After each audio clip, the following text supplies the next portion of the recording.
Welcome back sa aking YouTube channel. Para sa mga first time or please click mo na yung Jerry's TV. Anyway guys, wala nang ba ito, libre lang, tulong mo na lang din sa kapwa mo. Alright? Thank you very much po. So ang topic natin for today's reflection, huwag sumamba sa pera at huwag sumamba sa kayamanan. Ang tanong kasi dito, paano ka nga ba magsisilbi, di ba, sa kapwa-tao mo at sa Diyos? Sa pang-araw-araw kasi nating buhay, dalawang bagay ang ating laging pinagdidesisyonan o ating pinagpipilian. Una, sa tama ba ang gagawin mo o sa masama? Sa tuwid ba o sa baluktot? So, yung dalawang yan ang lagi nating pinagdedesisyonan. At lahat tayo dito ay guilty dahil nga minsan, di ba, nadadala tayo ng mga baluktot na katwiran. So sabi sa Mateo chapter 6 verse 24, walang taong maaaring maglingkod sa dalawang Panginoon, sapagkat kamumuhihan niya ang isa at mamahalin naman ang pangalawa, o kaya magiging tapat siya sa isa at hindi igagalang ang pangalawa. Hindi kayo maaaring maglingkod sa Diyos at sa lapi. So yun guys, napakalinaw, no?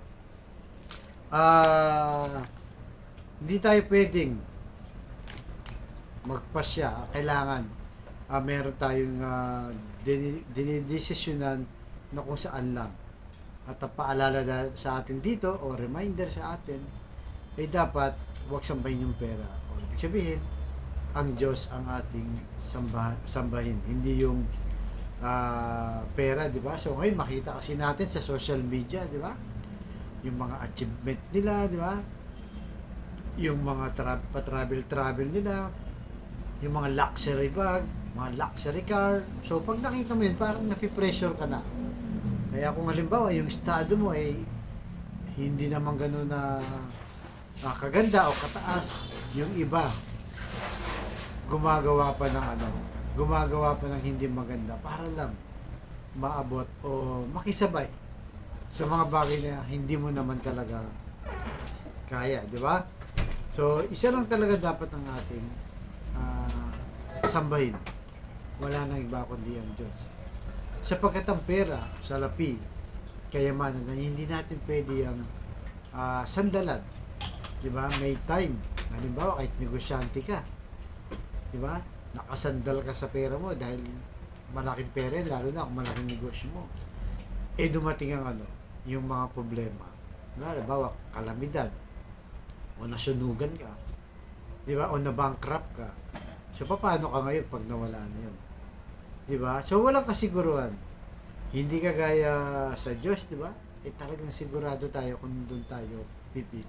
So, again, hindi natin sinasabi dito na masama ang yumaman, masama ang pera, kasi nga sa totoo lang ang pera ay kailangan natin, diba? Sa pang-araw-araw natin buhay, hindi ka rin naman mabubuhay na wala kang pera, diba? So ibig sabihin, yung pera ay panggamit mo lang dapat, at hindi mo ito gagamitin sa masama o wag mo itong sasambahin. So halimbawa kasi negosyante ka, marami kang mga tauhan, diba? Natural yan. Pag negosyante ka, malaki mga business mo, marami kang mga tauhan. Kapag siyempre ibig sabihin mayaman ka, tapos yung turing mo sa mga manggagawa mo o nagtatrabaho sa iyo, nakatuwang mo sa hanap buhay mo, ay minamaltrato mo, di ba? Minamata mo, magiging mata pobre ka, di ba? So ibig sabihin nun, mas minamahal mo yung pera kaysa sa Diyos. Kasi kung mahal mo ang Diyos, natural, yung mga kapartner mo ngayon sa buhay, di ba? Kasi hindi naman naaandar ang negosyo mo. Halimbawa, yung mga nagdi-deliver sa'yo, di ba? Sino magdi-deliver niya kung wala sila? Katuwang mo yan sa hanap buhay. O yung mismo sa opisina, di ba? Pag wala sila, paano aandar yung negosyo mo? So, mahalin muna ang ating kapwa at lalo na ang ating Diyos. Di ba? Kagaya sa mga politiko ngayon, ang election na naman. Di ba? Kunwari, mamahalin yung taong bayan, di ba?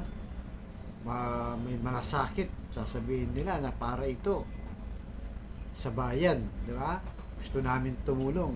Pero ang totoo niyan, meron naman pala silang interest o self-interest na sa kanila mismong negosyo.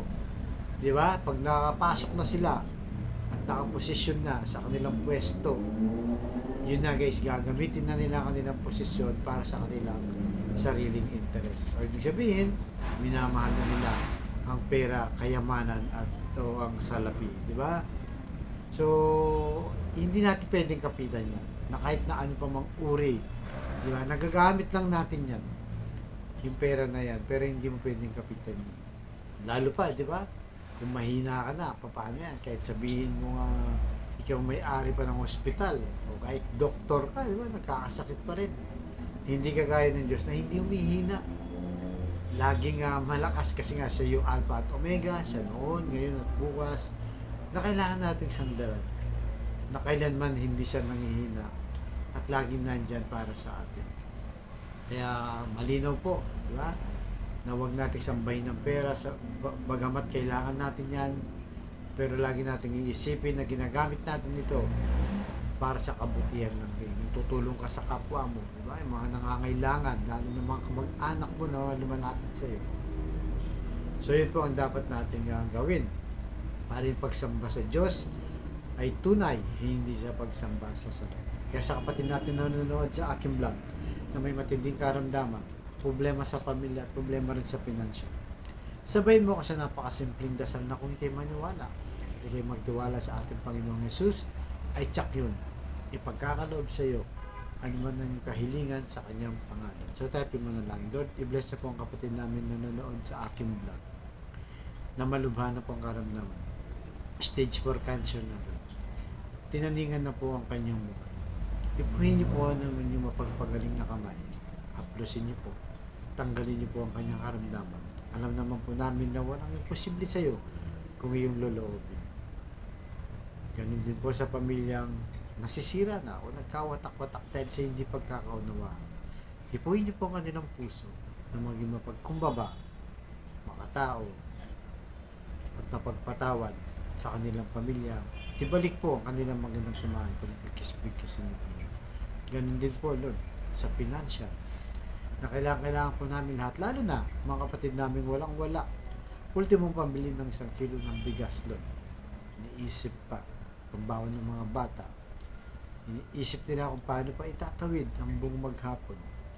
I-bless niyo po ang aming hanap buhay para sa aming pamilya. Patawarin niyo po kami sa aming kainan at sa aming mga kasalanan. Ang lahat na ito iniling namin sa matamis na pangalan natin Panginoong Jesus. Amen and amen. To God all be the glory. Sa ngalan ng Ama ng Anak ng Diyos, Espiritu Santo. Thank you very much po.